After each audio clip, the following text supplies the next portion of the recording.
갈라디아서 5장 25절부터 6장 5절까지 말씀. 이것은 하나님의 말씀입니다. 하나님의 말씀을 들으십시오. 만일 우리가 성령으로 살면 또한 성령으로 행할지니 헛된 영광을 구하여 서로 노엽게 하거나 서로 투기하지 말지니라. 형제들아, 사람이 만일 무슨 범죄한 일이 드러나거든 신령한 너희는 온유한 심령으로 그러한 자를 바로잡고 너 자신을 살펴보아 너도 시험을 받을까 두려워하라. 너희가 짐을 서로 지라. 그리하여 그리스도의 법을 성취하라.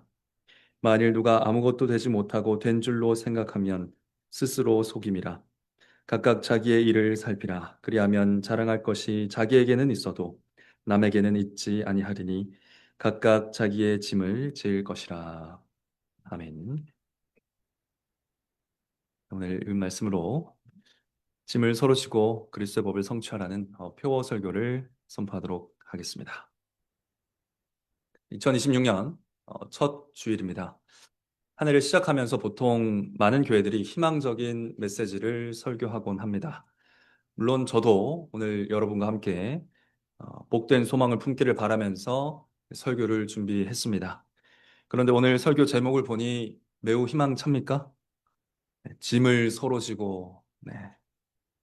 2026년 첫 주일인데 짐을 서로 지라. 근데 우리는 짐을 싫어합니다. 내 짐을 감당하기에도 너무 벅찼던 2025년이지 않았습니까? 그런데 서로 짐을 지라니요. 내 짐 아니고 형제의 짐까지 지라니. 그리고 그리스도의 법이라니요. 이것이 1년 동안 기억해야 할 표어라니요. 마음이 무거워지는 것 같습니다. 이것이 복된 소망의 메시지인가? 성도 여러분, 네, 그렇습니다. 이건 복된 소망의 메시지입니다. 짐을 서로 지고 그리스도의 법을 성취하라는 이 명령은 참으로 복된 소망의 명령입니다. 도대체 명령이 우리에게 어떻게 복된 소망이 될 수 있는지 오늘 말씀을 잘 들어오시기를 바랍니다. 오늘은 서로 짐을 지라라는 이 핵심적인 명령에 대해서 다각적으로 한번 살펴볼 텐데요. 첫째로는 이 명령의 배경이 무엇인지 말씀드리겠습니다. 둘째로는 서로 짐을 진다는 것이 무엇인지 이 두 가지 예를 통해서 살펴보겠습니다. 셋째로 서로 짐을 지는 목적이 무엇인지 살펴보고 끝으로 서로 짐을 지는 결과가 무엇인지 살펴보면서 말씀을 전하도록 하겠습니다. 첫째, 서로 짐을 지라는 명령은 어떤 배경에서 나옵니까? 자, 이 명령은 성령으로 행하는 것이 무엇인지, 성령의 인도함을 받으며 사는 것이 무엇인지 설명하는 맥락에서 나온 명령입니다. 그러니까 성령의 삶에 관련된 명령입니다. 우리 5장 25절을 다 같이 한번 읽어보도록 하겠습니다. 시작. 만일 우리가 성령으로 살면 또한 성령으로 행할지니. 아멘. 이 말씀은 이런 뜻입니다. 성령에 의해서 새로운 삶을 살게 된 사람은 성령님이 이끄시는 대로 또한 살아야 한다. 이해되시죠? 성령에 의해서 새로운 삶을 살게 된 사람은 성령님이 이끄시는 대로 또한 살아야 하는 것이 마땅하다. 이런 말씀입니다. 자, 여기서 성령에 의해서 시작된 새로운 삶은 무엇입니까? 마귀의 자녀였던 우리가 하나님의 자녀로 살게 된 것을 말합니다. 하나님 앞에 죄인이었던 우리가, 그래서 죽었던 우리가 하나님께 의롭다함을 받고 살게 되었다는 의미입니다. 우리는 주 예수 그리스도를 믿음으로 하나님께 의롭다함, 곧 칭의를 얻고 새로운 삶을 살게 되었습니다. 이 갈라디아서가 칭의의 복음을 아주 선명하게 선포하는 책이죠. 우리의 행위가 아니라 믿음으로 하나님의 자녀가 되었습니다. 자, 그런데 이 믿음 누가 주십니까? 성령님이 주십니다.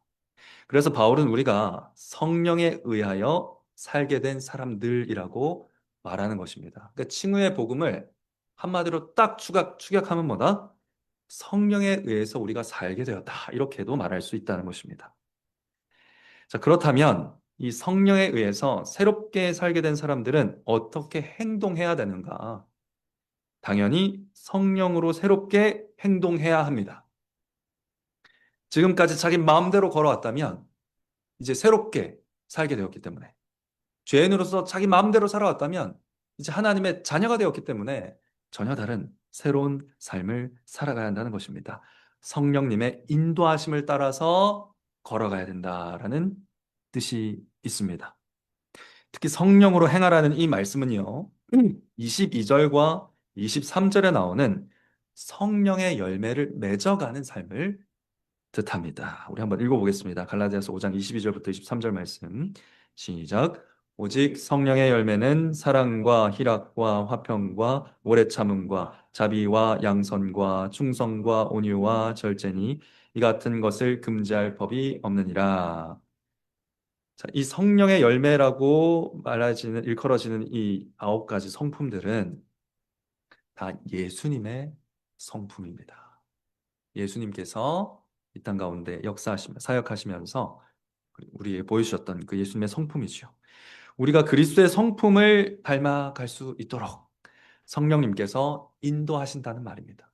그러니까 성령의 9가지 열매, 사실 하나의 열매에 9가지 측면들인데 어찌됐든 성령님께서 열매를 맺을 수 있도록, 즉 예수 그리스도의 성품이 되어갈 수 있도록 아름다운 성품으로 우리를 빚어가도록 인도하신다는 말씀입니다.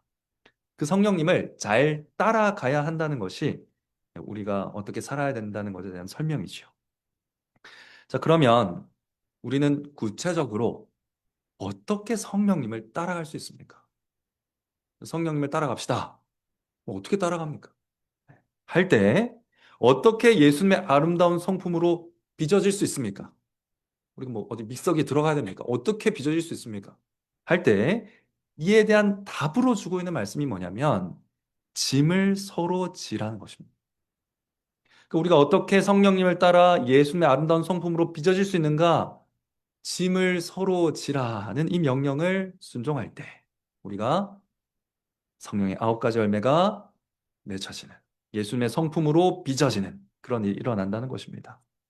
그러니까 성령의 9가지 열매가 뭔지 외우고 다닌다고 그 성품이 우리 안에 열매에 맺히는 것은 아닙니다. 혼자 수련을 열심히 한다고 해서 성령으로 행하는 방법을 익힐 수 있는 것도 아닙니다. 우리에게는 서로가 필요합니다. 교회가 필요하다는 것이죠.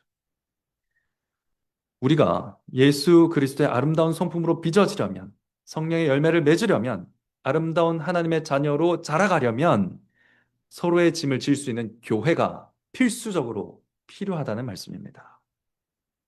자, 그러면 이제 서로 짐을 져야 되는데 서로의 짐을 진다는 건 또 구체적으로 무슨 의미일까요?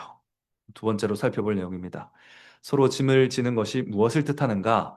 바울은요, 2가지 예를 들어서 설명하고 있습니다. 어떻게 하면 우리가 구체적으로 서로의 짐을 질 것인가? 2가지 예를 듭니다.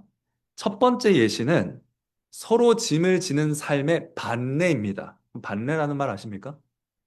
반대되는 예입니다. 네. 그러니까 서로 짐을 지는 삶이 있는데 그것의 반대말이 무엇인가? 반대되는 삶이 무엇인가를 먼저 그려줍니다. 바울이 굉장히 똑똑한 분이거든요. 또 우리가 잘 모르는 어떤 개념을 배울 때 반대말을 생각해 보면 아주 쉽게 그 개념을 파악할 수가 있습니다. 지금 바울이 딱 그렇게 설명을 합니다.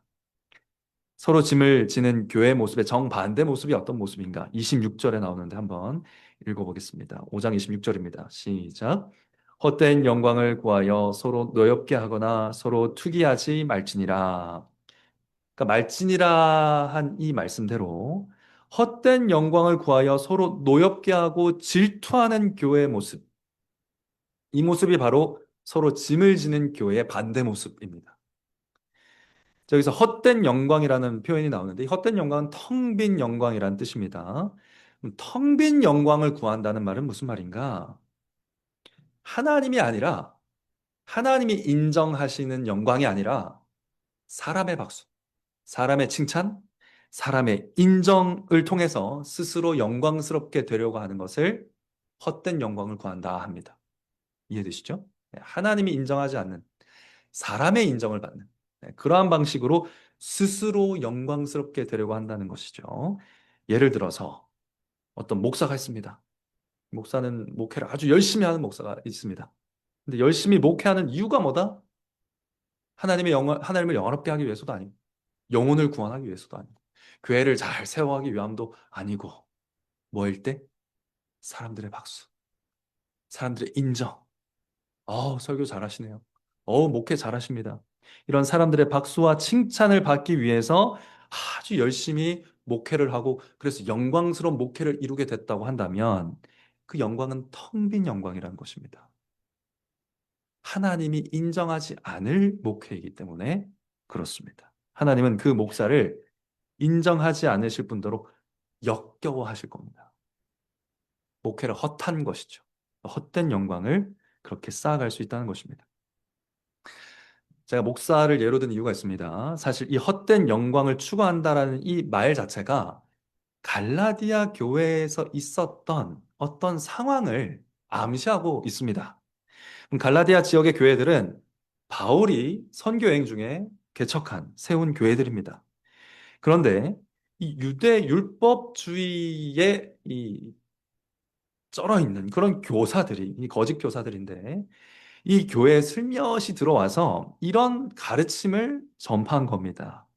여러분, 잘 몰랐겠지만, 이방인이요, 진정한 하나님의 가족이 되기 위해서는 예수님을 믿는 것만으로는 부족합니다. 예수님을 믿는 것 외에 한 가지가 더 필요합니다. 바로 율법의 관습을 지키는 것입니다. 율법대로 할례를 받아야 되고, 여러 절기도 지켜야 되고, 이 부정한 음식 먹으면 안 됩니다. 그리스도를 믿는 것만으로 충분하다고 전한 그 바울, 사실 사도성이 의심되는 그런 사람입니다. 믿지 마시고 내 말을 믿으십시오. 이렇게 설교를 하면서 이 갈라디아 교회를 어지럽혔던 것이죠. 한마디로 이들의 가르침은 율법을 지켜서 하나님의 진정한 백성으로 인정을 받아라 라는 가르침이었습니다. 그런데 갈라디아 지역의 교회들이 이 말을 받아들인 겁니다. 이에 대해서 바울이 갈라디아서 1장 6절에 이렇게 외칩니다. 그리스도의 은혜로 너희를 부르신 이를 이같이 속히 떠나 다른 복음을 따르는 것을 내가 이상하게 여기노라. 왜 이상한 복음, 다른 복음을 그렇게 따르느냐? 너 정말 이상하다라고 아주 천부를, 화를 내면서 이렇게 쓴 서신이 갈라디아서입니다. 여러분, 신기하게도요, 사람은 이 믿음의 내용이 바뀌면 삶이 바뀝니다. 율법주의를 믿음의 내용으로 받아들이자 교회가 바로 변질됐습니다. 어떻게 변질됐습니까? 오늘 말하듯이 노엽게 하거나 서로 투기하는 관계로 교회가 변질됐습니다. 율법주의는요, 율법을 잘 지키는 사람에게 박수칩니다. 칭찬합니다. 그리고 모든 존경과 참사를 드립니다. 그럼 율법을 잘 지키는 사람들이 뭐가 생길까요? 우월감이 생깁니다. 내가 이 사람들보다 낫지. 내가 저 사람들보다 낫지 하는 우월감에 빠져듭니다. 율법주의의 선물입니다. 우월감. 그리고 율법을 잘 못 지키는 사람들에게도 이 율법주의가 선물을 줍니다. 어떤 선물을 줄까요? 열등감을 줍니다. 왜 난 이럴까? 난 왜 저가 가진 저 신령함을 가지지 못했을까? 이런 열등감을 줍니다. 그 우월감에 빠진 사람들은 이 주변 사람들을 막 노엽게 했습니다. 절기를 잘 지키는 사람들이 절기를 못 지키는 형제들, 못 지키는 데는 다 이유가 있었겠죠. 그들의 처한 환경과 그들의 처한 상황 때문에 못 지킬 수밖에 없는 사람들인데 그들을 손가락질하고 정죄하고 비하하고 한마디로 짜증나게 했습니다. 오늘 노엽게 하다는 이 말은 짜증나게 한다는 말입니다. 짜증나게 했습니다. 노엽게 했습니다. 반대로 율법적 관습을 잘 못 지키는 사람들은 열등감 속에서 뭐 했겠습니까? 질투했습니다. 사람들의 인정을 받는 형제들을 질투했습니다. 저 잘난 인간이 언제 넘어지나? 언제 실수 한 번만 해봐라. 언제 저 사람에게 나쁜 일이 생기나? 그것만 보고 있는 거예요. 그래서 뭐가 죄라도 탁 저지르는 게 드러나기라도 하면은 짓밟고 기다렸다는 듯이 정죄하고 손가락질하고 분란하고 싸우는 일들이 벌어지게 되는 것이죠. 이러한 일이 일어났다고 바울이 말하고 있지는 않지만 이 가르침 속에 그러한 정황이 드러나고 있습니다. 그러니까 교회는 율법주의로 인해서 더 경쟁적으로 변해갔고요. 거짓말을 해서라도 남에게 자랑거리를 가지기 위해서, 남에게 자랑할 수 있는 그런 거리들을 쌓기 위해서 노력하는 교회가 됐습니다. 헛된 영광을 추구하는 교회가 된 것이죠. 교회가 교회가 아니게 돼버리게 된 것입니다. 왜냐하면 이러한 모습은 복음을 모르는 사람들이 살아가고 있는 일반적인 모습이기 때문입니다. 잘하면 칭찬받고, 못하면 꾸짖음 당하고, 도태되고, 그냥 율법주의적으로 살아가는 모든 세상 사람들의 모습이거든요. 근데 교회가 그렇게 된 것입니다. 이런 교회 모습은 비단 갈라디아 교회만의 문제는 아니죠. 오늘날 교회에서도 이런 모습이 발견됩니다. 자기 영광을 위해서 하나님의 영광을 운운하는 목사가 지금은 없겠습니까? 우리가 너희보다 더 경건하다. 우리가 너희보다 더 거룩하다. 우리가 더 너희보다 개혁적이다. 이런 말을 하면서 우월감에 사로잡혀 있는 직분자, 목사, 장로, 교회가 없겠습니까? 끊임없이 다른 사람과 비교하면서 하나님께서 그 사람에게 주신 것들을 질투하는 그런 일이 오늘날 성도들 사이에는 없겠습니까? 그래서 노엽게 하고 질투함으로 이 땅의 교회 분열의 역사가 계속되고 있는 것 아닙니까? 자, 이러한 현상이 왜 일어난다고요? 율법주의를 받아들인 믿음 때문에 이렇게 되는 것입니다. 다른 복음을 받아들인 결과가 이렇게 비참한 것입니다. 성령의 인도함을 받는 교회 반대쪽에는 이런 교회가 있다라고 제시하고 있습니다. 그러면 성령을 따라서 서로의 짐을 지는 교회는 어떤 모습일까? 이를 예를 들어서 설명하는 말씀이 6장 1절 말씀입니다. 함께 읽어보겠습니다. 시작. 형제들아, 사람이 만일 무슨 범죄한 일이 드러나거든 신령한 너희는 온유한 심령으로 그러한 자를 바로잡고 너 자신을 살펴보아 너도 시험을 받을까 두려워하라. 자, 이 6장 1절 말씀은 어떤 상황을 일단 그립니다. 어떤 상황입니까? 어떤 상황이 벌어진 교회 모습입니까? 교회 안에 어떤 형제가 죄를 저지르다가 발각된 거예요. 그 죄가 드러난 겁니다. 그런 상황을 지금 제시하고 있습니다. 자, 만약에 율법주의자들이 많은 교회에서 죄를 저지른 사람이 발각됐다. 그럼 어떻게 되겠습니까? 기회다 해가지고 막 비판하면서 우월감을 획득하고 정죄하고 비판하고 그러한 일들이 일어났겠죠. 그러나 성령의 인도함을 받는 교회, 서로의 짐을 지는 교회는 이 상황에 어떻게 행동한다고 합니까? 이 1절 말씀의 핵심은 바로잡고입니다. 바로잡다, 바로잡아라 라는 것이 바로 핵심적인 어, 동사입니다. 그러니까 죄 짓는 형제를 정죄하거나 그러든지 말든지 내버려 두거나 하지 않고 어떻게 한다는 겁니까? 죄악된 길로 빠진 형제를 바로 잡는다는 거예요. 다시 성령의 열매를 맺어가는 삶으로 복귀시킨다는 겁니다. 다시 예수 그리스도의 성품이 형성되는 그러한 삶으로 회복시키는 교회가 성령을 쫓는 교회, 서로의 짐을 지는 교회라는 것입니다. 자, 이 명령 누구에게 하고 있습니까? 신령한 너희들은, 신령한 너희들은, 신령한 너희 무슨 뜻입니까? 성령에 의해서 살아난 사람들. 네. 아까 설명했던 25절에서 설명했던 그 사람들입니다. 네. 성령에 의해 살아난 사람들. 그래서 성령의 인도함을 따르는 성도라면 누구나 한 형제를 바로잡는 일에 함께 해야 한다는 것입니다. 성령님에 의해서 모두 하나님의 아들이 되었기 때문에 이제 서로가 서로에게 형제가 되었습니다. 이 형제가 된 성도들은 서로가 서로를 바로잡아야 될 책무가 있다는 것입니다. 성도들은 가인처럼 말하면 안 됩니다. 내가 동생을 지키는 자입니까? 내가 아우를 지키는 사람입니까? 라고 하나님께 반문해서는 안 됩니다. 네, 지키는 사람입니다. 우리는 우리의 형제를 지키는 사람입니다. 우리는 그렇게 대답해야 됩니다. 직분자뿐만 아니라 모든 성도가 형제를 지키는 사람들입니다. 이 형제들 중에 7일을 맡은 장로는 권면하는 일에 짐을 져야 됩니다. 목사는 공적, 사적으로 복음을 전하는 짐을 져야 되지요. 어떤 성도는 그를 위해서 눈물로 기도하는 짐을 져야 됩니다. 어떤 성도는 그와 함께 아무 말 없이 시간을 보내는 짐을 져야 할 수 있을 겁니다. 또 어떤 성도는 그에게 복음적인 선행을 행하는 짐을 져야 할 겁니다. 어떻게든 져야 합니다. 모든 성도가 한 형제가 죄가 드러났을 때 바로잡는 일에 자기가 져야 할 짐을 다 감당해야 한다는 것입니다. 이 교회가 성령을 따르는 교회입니다. 자, 이때 취해야 할 태도에 대해서도 아주 세밀하게 우리들에게 알려주고 있습니다. 어떤 자세로요? 윽박질러서 바로잡습니까? 따져 물어서 바로잡습니까? 그게 아닙니다. 두 가지 취해야 될 태도가 있습니다. 하나는 온유한 심령입니다.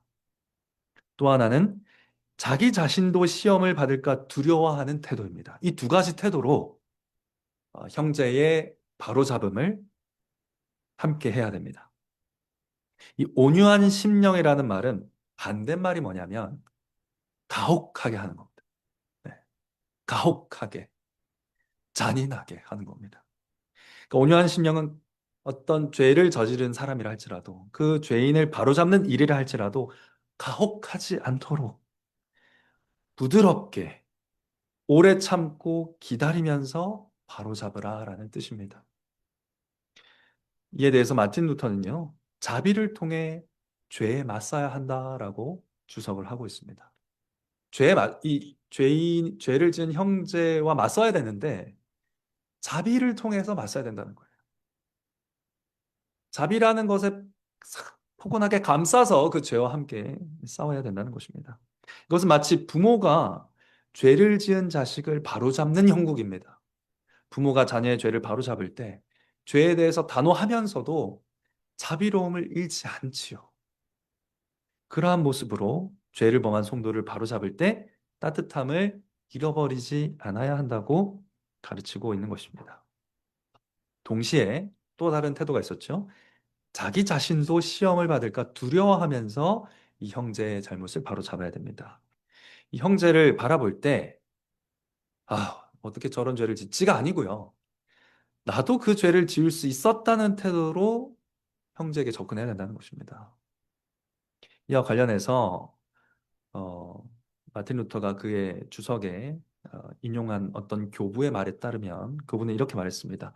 그는 어제 넘어졌고 나는 오늘 넘어질 수 있다. 라는 태도입니다. 그는 어제 넘어졌지만 나는 오늘 넘어질 수 있지. 라는 태도로 그 죄에 대해, 그 죄인에 대해 접근해야 된다는 것입니다. 그래서 넘어진 형제를 대할 뿐 아니라 나도 오늘 넘어질 수 있으니 자신도 교만하지 말고 선줄로 생각한 자는 넘어질 줄 조심하면서 그렇게 죄를 다루어야 한다고 말하고 있습니다. 율법주의에 물든 교회는 죄를 짓다 발각된 형제를 통해서 자기 자신을 높이려고 하겠지만 이렇게 성령을 따르는 교회는 겸손과 눈물과 인내로서 연약한 죄인의 회복을 위해서 온유하게 자신의 짐을 담당할 짐을 지고 함께 나아간다는 것입니다. 단 여기서 우리가 기억해야 될 것은 뭐냐면요. 주의해야 될 것은 뭐냐면 그리스도를 부인하고 자기 죄를 인정하지 않고 오히려 자기 죄를 옹호하는 형제의 짐을 교회가 함께 질 수는 없다는 것입니다. 네. 이런 자는 그와 함께 짐을 져야 될 전제를 부정하는 것. 그리스도를 부정하는 사람. 자기 죄를 옹호하는 사람은 이 전제를 부정하는 것이기 때문에 우리가 함께 그 죄를 담당할 수가 없습니다. 오늘 이 예시로 든 이 범죄한 사람은요, 그리스도께 돌아와서 회개하고 있는 죄인이라고 보아야 됩니다. 왜냐하면 이 2절에 사용되는 이 짐이라는 헬라어가 나오는데요. 이 짐이라는 헬라어는 낙담, 우울, 비참함과 같이 죄로 인한 영혼의 고통, 죄로 인한 영혼의 부담을 의미하기 때문입니다. 그 죄 때문에 영혼이 고통스러워하는 사람을 얘기하는 거예요. 하나님의 말씀을 듣고 믿는 사람이지만 충동적으로 죄에 걸려 넘어진 사람을 얘기하는 겁니다. 그래서 이를 비참하게 여기고 슬퍼하는 사람, 교회 권고를 기꺼이 받아들일 뿐만 아니라 자기 죄에 대해서 미워하고 고치려고 노력하는 사람을 얘기하는 거예요. 그러한 사람, 그러한 경우에는 우리는 그를 가혹하게 대하거나 무자비하게 대해서는 안 된다는 것입니다. 자, 여러분, 이렇게 하는 것이 쉽지 않습니다. 아무리 한 사람의 연약함을 모든 성도가 감당한다 하더라도 이것이 결코 쉬운 일이 아닙니다. 그런데 우리가 왜 굳이 그래야 할까요? 왜 내 짐을 지기도 버거운 이 세상살이에 형제들까지 돌아보면서 짐을 내가 나누어 져야 됩니까? 이것이 셋째로 생각해 볼 문제인데요. 셋째, 서로의 짐을 지는 이유. 우리가 서로의 짐을 져야 할 목적은 무엇인가? 그리스도의 법을 성취하기 위해서입니다. 바로 2절 말씀인데 한번 읽어보겠습니다. 시작. 너희가 짐을 서로 지라. 그리하여 그리스도의 법을 성취하라. 아멘.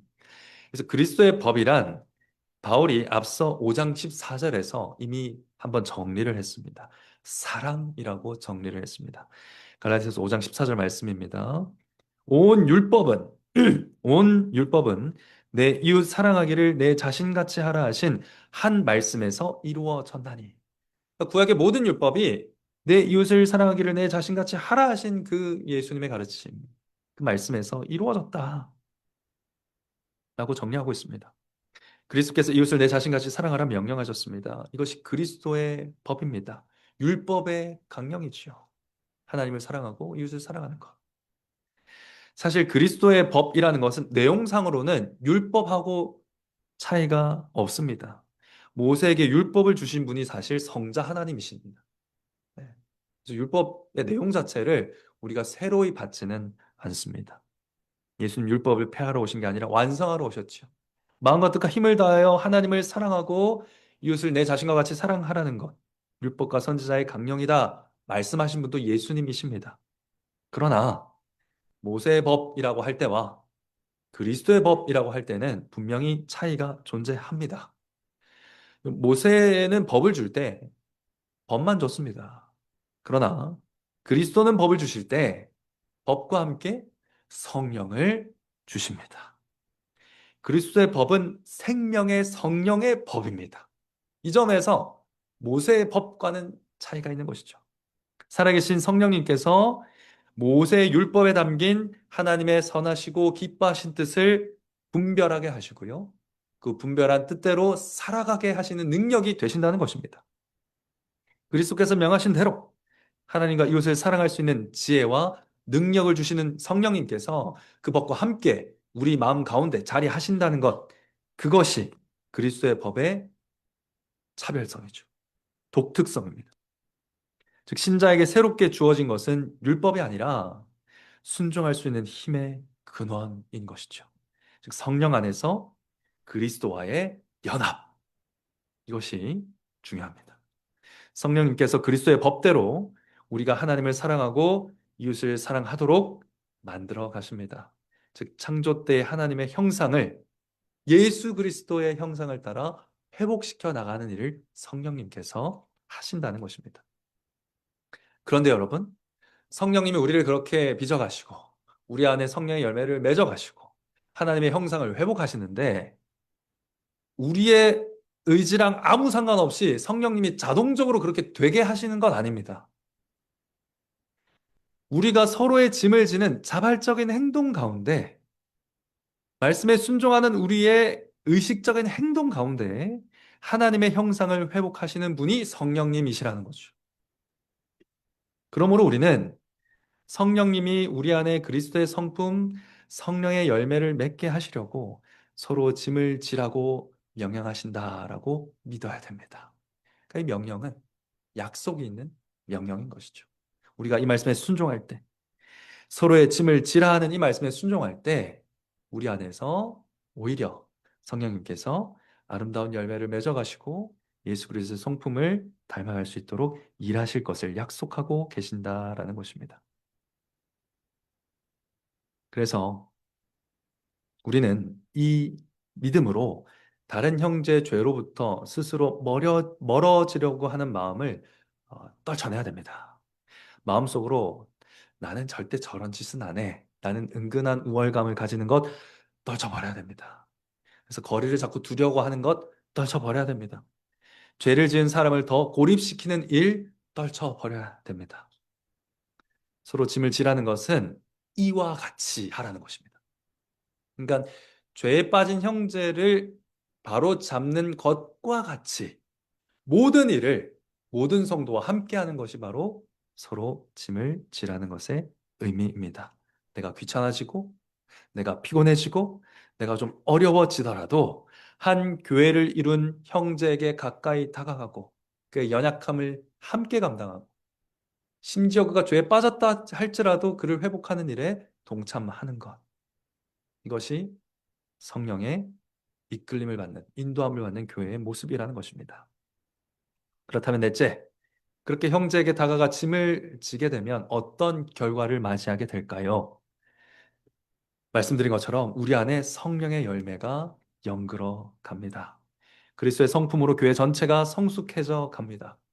왜냐하면 1차적으로 우리가 형제에게 다가가 형제의 짐을 질 때 괴로워지기 때문입니다. 우리가 형제의 짐을 질 때 괴로워집니다. 우리 형제의 짐을 질 때 우리의 한계를 보게 됩니다. 아, 내가 참을성의 한계가 이 정도구나. 내가 이 정도도 못 참구나라는 걸 보게 돼요. 이것이 형제의 짐을 질 때 따르는 1차적인 결과입니다. 그런데 그 일로 말미암아 성경의 열매를 맺어가게 하신다는 거예요. 어떻게 일이 가능합니까?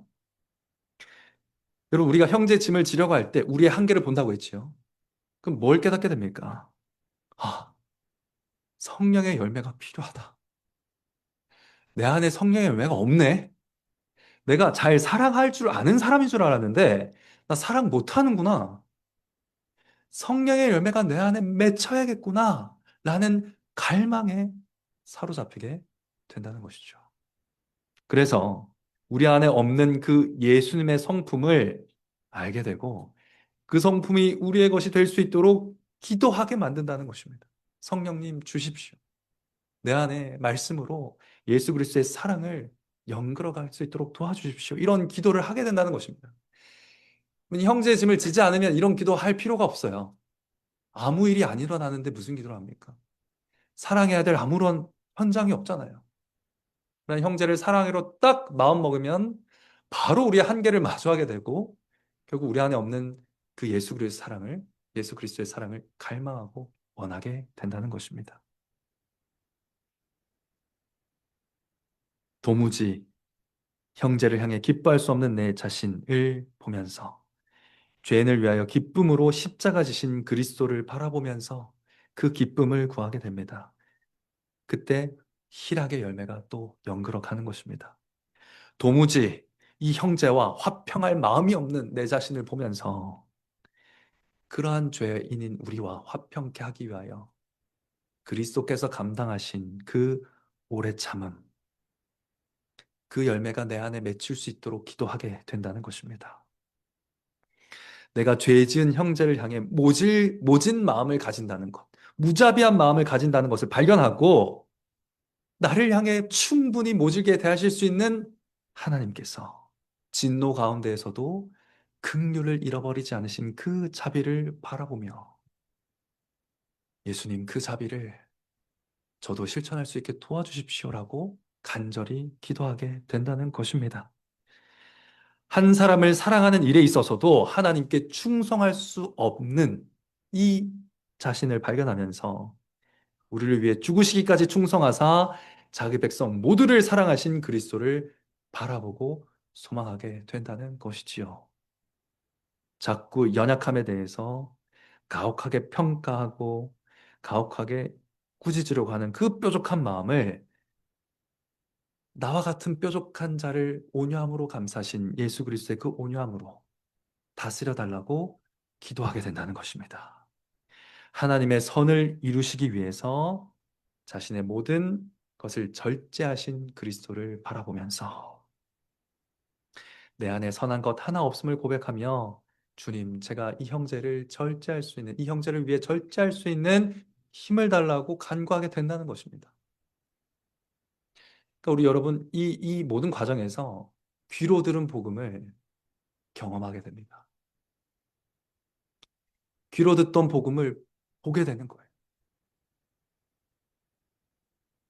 복음과 함께 성령의 열매가 우리 안에 영글어 가는 일이 이렇게 일어나게 된다는 것입니다. 사랑하는 성도 여러분, 이 모든 과정을 통과하기 위해서는요, 무엇보다 필요한 게 겸손입니다. 무엇보다 필요한 게 겸손입니다. 그래서 바울은 3절에서 이렇게 가르치고 있습니다. 3절, 6장 3절 한번 읽어보겠습니다. 시작. 만일 누가 아무것도 되지 못하고 된 줄로 생각하면 스스로 속임이라. 그러니까 자기가 스스로 뭔가 위대한 사람이라고 생각하는 그런 사람에게서는 결코 형제의 짐을 지려고 하는 행동이 나올 수가 없습니다. 내가 뭐 된다고 생각하기 때문에. 내가 뭐 된다고 생각하는 사람에게서는 절대 형제의 짐을 지려고 하는 행동이 나오지 않을 것입니다. 율법주의적인 사고를 하는 사람이죠. 우리는 오직 우리가 은혜로 풍성한 식탁, 왕의 식탁에 앉게 된 거지라는 사실을 기억해야 됩니다. 근데 우리가 이거 자주 잊어버립니다. 그래서 다른 거지들이 와가지고 식탁에 앉으려고 하면은 마치 우리가 그 식탁의 주인인 것처럼 행세하려고 합니다. 먹지 마, 하지 마, 다가오지 마. 왜 네가 여기 손을 대? 라고 말하려고 한다는 것이죠. 마치 자기가 요리를 마련하고 자기가 이상을 차린 것처럼 행동한다는 것입니다. 그래서 다른 거지들을 노려보던 행동을 한다는 것이죠. 우리는 우리를 살펴야 됩니다. 우리가 어떻게 이 거룩한 식탁에 앉게 되었는지를 늘 생각해야 합니다.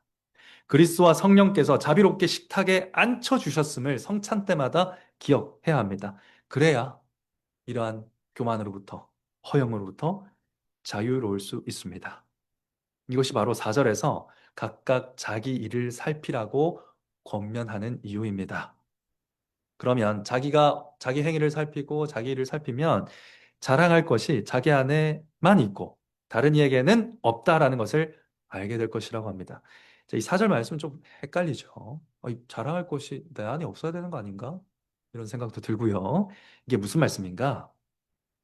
우리가 형제의 짐을 지고 형제를 죄에서 돌이키는 일을 성공적으로 마쳤다고 한번 생각해 보십시오.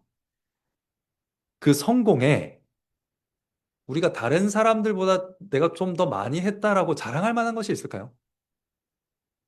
네. 우리가 형제를 잘 돌이켰어요. 여러분들이 각자가 짐을 지셨겠죠. 저도 졌고. 그래서 형제가 죄에서 돌이키면 우리가 뭔가 다른 사람에게 뽐낼 만한 자랑거리가 우리 안에 있겠습니까? 없습니다. 그 죄악에 빠졌던 형제가 복귀하는 일에 있어서 우리가 사용되긴 했겠지만, 우리가 열심을 냈겠지만, 모든 것을 성령으로 받은 것이고, 성령께서 주신 것들로 우리가 각자 짐을 져서 그 형제가 회복되게 되는 것이라면, 남에게 자랑할 것은 아무것도 없다는 것입니다. 그러니까 다른 사람에게 4절 말씀처럼 남에게 자랑할 만한 것은 하나도 없고, 내 안에 어떤 자랑스러움이 생기냐면요. 내 안에 이런 성품을 이루어내신 성령님에 대한 자랑스러움이 생긴다는 겁니다. 아, 성령님이 내 안에 이러한 일을 행하셨구나. 라는 그 자랑스러움. 이 자랑스러움은 환희, 기쁨이라고 번역될 수도 있거든요. 그러니까 하나님께서 우리 안에 이러한 변화를 일으키시고 내 안에 이러한 성품을 주셔가지고 한 형제가 저렇게 회복됐구나 하는 그 성령에 대한 자랑, 자부심, 기쁨, 환희 이런 것들이 우리 안에 있다라는 겁니다. 그러니까 내 안에는 자랑할 거리가 있다라는 말이 그런 의미가 되겠습니다. 그리스도께서 성령 안에서 내 안에 이루신 일을 자랑스러워하게 될 거라는 것이죠. 동시에 이 말은 모든 성도가 이제는 다른 이들과 비교하는 일을 그쳐야 한다는 의미이기도 합니다. 우리의 성화나 우리의 구원을 남보다 조금 더 나은 나의 순종, 나의 의에서 찾으려고 하는 모든 시도를 그치라 라는 말씀을 하고 있는 것입니다. 자, 이렇게 살아가야 하는 것이 바로 우리가 각각 져야 할 짐입니다. 형제의 연약함을 짐으로 지는 것도 나의 짐이고요. 그 과정에서 내가 교만하지 않고 겸손하게 그리스도만을 자랑하기 위해서 나를 잘 살피는 것, 내가 거지라는 것을 잘 살피는 것 나의 짐입니다. 내가 져야 될 짐입니다. 그래서 하나님께서는 우리 각자의 짐을 들여다보시고 마지막 날에 심판하실 것입니다. 우리가 누구를 의지했는가? 우리가 우리를 의지했는가? 아니면 그리스도를 의지했는가? 우리의 영광을 위해서 이 모든 일을 행했는가? 아니면 하나님의 영광을 위해서 이 모든 일을 행했는가? 다른 형제보다 조금 더 나은 나의 행위를 의지했는가? 그리스도께서 나를 위해 이루신 그 모든 의를 의지했는가? 이 그리스도를 의지하는 이 짐을 끝까지 잘 지고 살아왔는가에 대해서 하나님께서 마지막으로 심판하실 거라는 겁니다. 우리의 힘으로 살았는지 성령의 능력으로 살았는지 볼 것을 알고 매일매일을 성령의 능력 의지해서 그분과 함께 걸어가라고 격려하고 있는 것입니다. 이것이 오늘 말씀입니다. 사랑하는 성도 여러분, 2026년의 첫 주일 우리는 서로의 짐을 지라는 다소 무겁게 느껴지는 명령을 받았습니다. 그러나 우리가 오늘 말씀을 통해서 확인했듯이 이 명령은 우리를 고통스럽게 하려는 멍해가 아닙니다. 우리를 그리스도의 성품으로 빚어가시려는 성령님의 복된 초대입니다. 영적 침체에 빠지신 성도님들 계십니까? 신앙의 정체기를 겪고 계시거나 가정적으로, 개인적으로 여러 짐에 짓눌린 성도들, 질투심에 짓눌린 성도들, 다른 사람에 대한 노엽게함, 비판, 정죄감에 휩싸인 성도들 혹시 계십니까? 이 초대에 응하시기를 바랍니다. 교회 형제 자매들에게로 더 가까이 접근하시기 바랍니다. 1년 동안 교회가 도와드리겠습니다. 그렇게 가까이 다가가서 연약함을 온유함으로 붙들려고 할 때 우리는 한계를 보게 되겠지요. 내 안에 사랑이 없구나, 인내가 없구나 깨닫는 그 비참한 순간이야말로 우리가 그리스도의 사랑과 그리스도의 자비를 간구하며 성령의 열매를 맺기 시작하는 순간이 될 것입니다. 그렇게 열매 맺기 시작해서 우리 안에 꿈틀거리는 율법주의적인 우월감과 열등감, 비교와 경쟁, 내 힘으로 스스로 높아지고자 하는 그 모든 헛된 영광을 다 몰아내시는 2016년 되시기를 간절히 바랍니다. 남보다 낫다는 우월감, 남보다 나아 보여야겠다는 열등감, 형제의 비극을 기다리는 질투심, 모든 것들을 다 털어내는 한 해 되시기를 바랍니다. 매주 성찬을 받을 때마다 거룩한 식탁에 초청받은 거지라는 사실을 기억하면서 기쁨에 겨워 성찬을 받으시기 바랍니다. 우리가 형제를 바로잡고 형제의 짐을 지는 위대한 일을 행할 수 있는 것은 오직 그리스도께서 우리의 죄의 짐을 먼저 지시고 우리에게 성령을 부어주셨기 때문이며 우리를 이 왕의 식탁에 앉혀주셨기 때문임을 늘 기억하며 겸손하시기 바랍니다. 하나님께서 겸손한 자들을 통하여 그리스도의 법을 다 이 땅 가운데 성취하실 것입니다. 이 모든 말씀을 믿고 소망하며 사랑으로 서로의 손을 잡고 성령이 인도하시는 대로 인생 길을 끝까지 걸어가는 복된 성도들 되시기를 성부와 성자와 성령의 이름으로 간절히 축원합니다.